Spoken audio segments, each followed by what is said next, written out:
Na odru za nami se bodo že od 28. decembra naprej vrstili številni glasbeni koncerti. Najbolj zanimivo bo seveda za Silvestrovo, ko bodo nastopili kar 4 bendi, med njimi Boštjan Bračič in Kingstoni. Prireditev bo trajala vse do 5. ure zjutraj. Za zadnji dan tako namenjamo za nastopajoče nekaj več kot 20.000 evrov.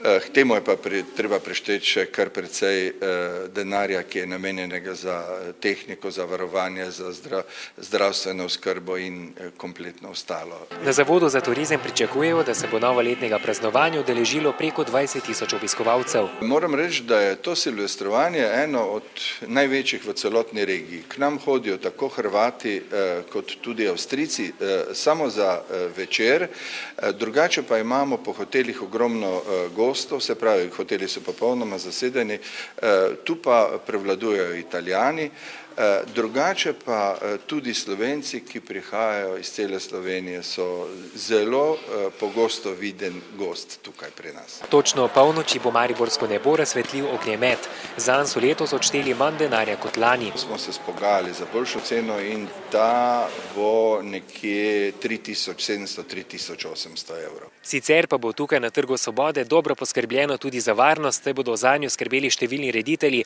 prav tako bodo na razpolago 2 reševalni vozili, tukaj se bodo nahajali tudi gasilci, v okolici prizorišča pa se bodo zadrževali tudi nekateri policisti.